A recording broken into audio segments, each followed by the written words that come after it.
यहाँ पे बिल्कुल क्लियर है कि ऐसे कुछ पेरेंट्स होते हैं जो अपने ड्रीम्स को अपने बच्चों के ऊपर थोपते हैं। मतलब कि वो बच्चे नहीं करना चाहते हैं लेकिन जबरदस्ती उनसे करवाते हैं। जी सर। ये तो गलत है ही, इसमें तो कोई डिबेट वाली बात ही नहीं है। ये तो कोई भी इंसान बोल देगा कि हाँ ये तो गलत है। बट इसका एक दूसरा एक्सट्रीम भी है जो आजकल बहुत ज्यादा हो रहा है, इनफैक्ट इससे ज्यादा हो रहा है, कि वो पेरेंट्स जो थोड़ा सा वेल ऑफ है, यानी जिनके पास में ठीक ठाक पैसा है, वो क्या बोलते हैं अपने बच्चों को, तुम्हारा जो मन है वो करो। क्या ये ठीक है पेरेंटिंग?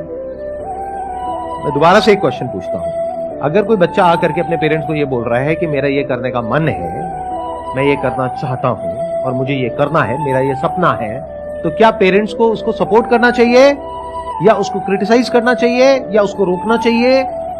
क्या करना चाहिए पेरेंट्स को? कितने कहते हैं सपोर्ट करना चाहिए? अगर सपोर्ट नहीं करते हैं तो वो गलत पेरेंटिंग है। That's how we are thinking, right? Sir actually मेरे पॉइंट ऑफ व्यू से, सर अदर का तो पता नहीं सर, मेरे पॉइंट व्यू के सर पेरेंट्स को एक बार बाई चिल्ड्रन को अपॉर्चुनिटी देना चाहिए कि है ना, मतलब आपको जो भी ड्रीम है, आपका जो भी स्ट्रीम है, आप एक बार उसमें मतलब अपने फोकस करो। आगे हम हैं आपको सपोर्ट करने के लिए, ताकि बच्चे आगे चल के ये नहीं बोले कि है ना मेरा ये ड्रीम था, आपने मेरे को सपोर्ट नहीं किया। हाँ, आगे पेरेंट्स पे ब्लेम नहीं आए सर। जो आप कह रहे हैं वही 99% लोगों की थिंकिंग है आज की डेट में। वो लोग जो पढ़े लिखे हैं या फिर एक वेल ऑफ फैमिली बैकग्राउंड से हैं, सब ऐसा ही सोचते हैं जैसा आप सोच रहे हैं और इसको सही मानते हैं। मैं इसी को क्वेश्चन करने वाला हूँ आज कि क्या ये सही है या गलत है? क्या ये सही पेरेंटिंग है, गलत है? आप कह रहे हैं सही है, यस सर। मैं कह रहा हूँ गलत है। अब देखते हैं कि मेरा क्या टेक है। ठीक है, धीरे धीरे हमारा ये थॉट प्रोसेस बनता चला जा रहा है कि बच्चे जो भी करना चाहें उनको करने देना चाहिए, हमें उनको सपोर्ट करना चाहिए। क्योंकि मूवीज में भी हम ऐसे ही देखते हैं कि जो पेरेंट्स रोकते हैं अपने बच्चों को वो करने से जो वो करना चाहते हैं, वो विलेन है, और जो उनको सपोर्ट करते हैं वो अच्छे पेरेंट्स हैं। तो अच्छे बुरे की डेफिनेशन बहुत ही क्लियरली हम सबके माइंड में प्लांट कर दी गई। अब मैं आपको एक रियल लाइफ एग्जांपल देता हूं। आज से करीबन 7 साल पहले की बात है। मैं अपने एक फ्रेंड के घर गया था। उनकी जो डॉटर है, she was I think around 20 years old at that time.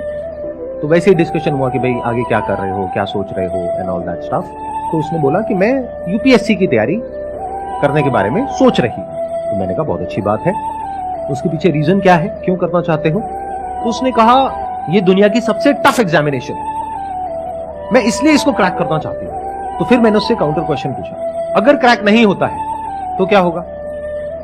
तो उसका रिएक्शन ये था कि ऐसा हो ही नहीं सकता। अगर मैं अपनी तरफ से अपना 100% एफर्ट करूंगी, अपनी तरफ से पूरी मेहनत करूंगी, जो इंडिया का बेस्ट कोचिंग इंस्टीट्यूट है वहां से कोचिंग लूंगी और उसके हिसाब से एक्ट करूंगी और अपनी तैयारी में अगर कोई कमी नहीं होगी तो क्यों नहीं होगा?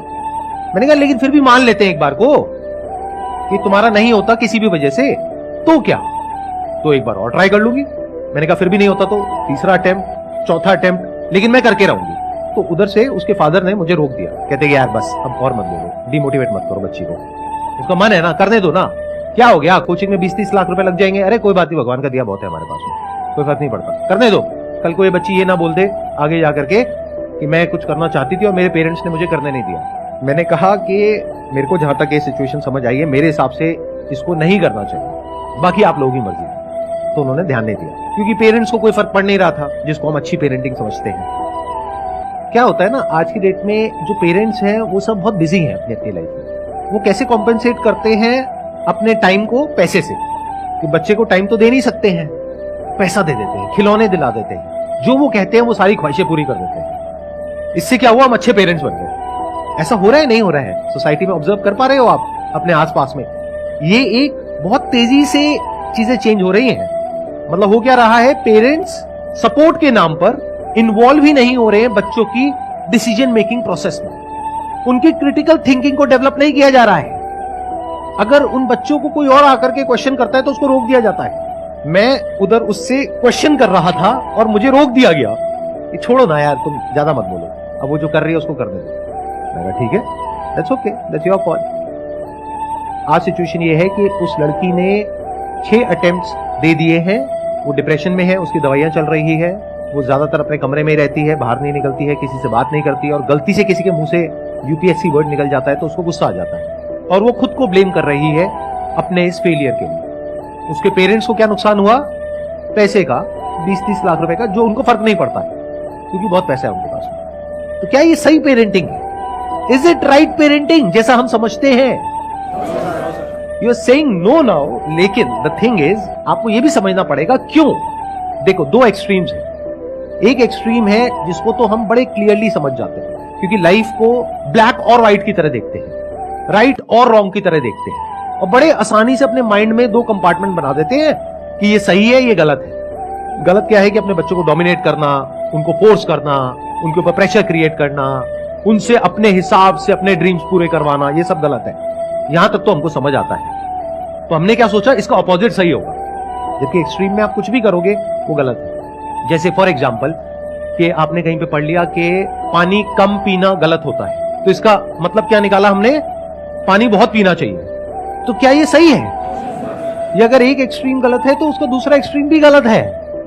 बट उसको समझने के लिए we need to have critical thinking abilities, जो बहुत सारे लोगों के पास में नहीं होती है, क्योंकि उसकी वजह से हमारी ब्रेन के ऊपर लोड आता है। And nobody wants any kind of load और any kind of complexity in life. तो हम चीजों को ओवर सिंप्लीफाई करके देखते हैं और उसी तरह से एक्ट करते हैं। तो अगर ये गलत है जिसकी हम बात कर रहे हैं, यानी अपने बच्चों को डोमिनेट करना, तो अपने बच्चों को पूरी तरह से फ्रीडम दे देना भी गलत है। क्योंकि जो बच्चे हैं उनके सपने पैदा कैसे होते हैं, ये वर्ड्स हम यूज करते हैं। मेरा पैशन है, मेरा इंटरेस्ट है, मेरा ड्रीम है। ये ड्रीम, पैशन, ये आता कहां से है? अरे मार्केटिंग की पूरी दुनिया है जहां से आपको नॉन स्टॉप कुछ ना कुछ बेचा जा रहा है। कोई ऐसा एग्जामिनेशन जिसको क्रैक करना नेक्स्ट टू इम्पॉसिबल है, उसको इतना ज्यादा ग्लोरीफाई किया जा रहा है दुनिया में, उसके ऊपर वेब सीरीज बन गई है, और आने वाले टाइम में I will not be surprise अगर उसके ऊपर मूवीज भी बन जाए। तो सोशल मीडिया पे आप जहां भी जाओगे इस तरह के लोग आपको दिखेंगे। कौन दिखेंगे? वो जो डिप्रेशन में चले गए, एक भी नहीं दिखेगा।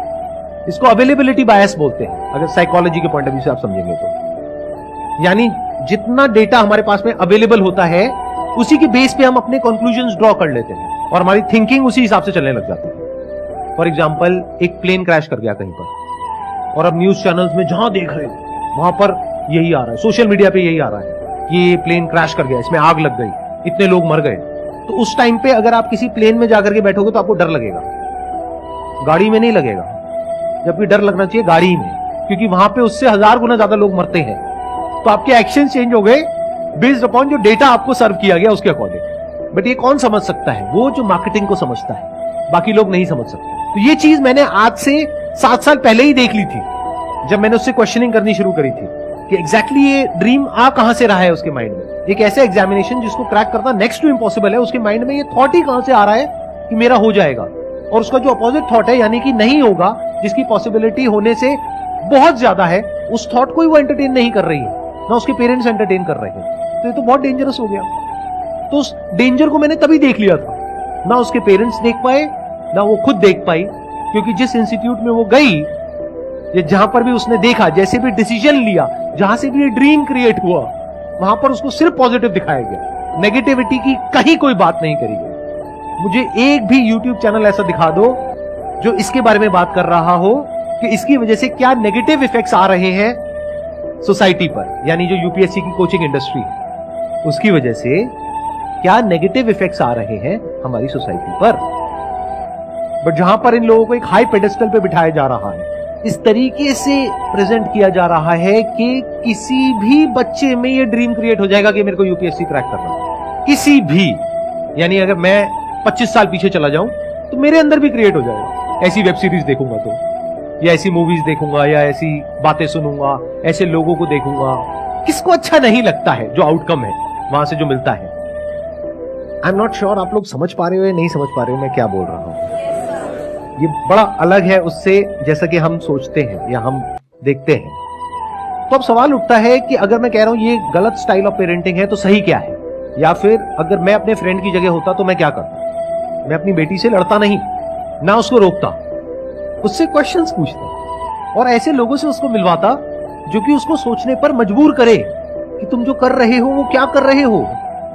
और इसकी एक दूसरी साइड को भी देखने के लिए उसको फोर्स किया जाता, जिसको नेगेटिविटी नहीं कहते हैं, जिसको डिमोटिवेशन नहीं कहते, जिसको रियलिटी कहते हैं, जिसको रियलिटी चेक कहते हैं। तो मैं क्या करता, कुछ भी करके रियलिटी चेक करवा देता, फिर जो मर्जी करो।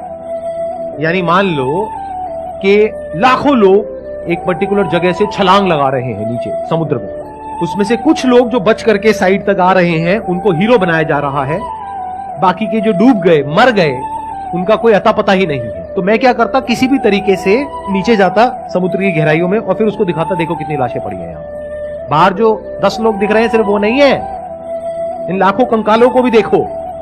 अब बोलो अगर करना है तो करो। If you are okay with this also, because you could be next here, and if you are okay with that then do it, कोई दिक्कत नहीं है।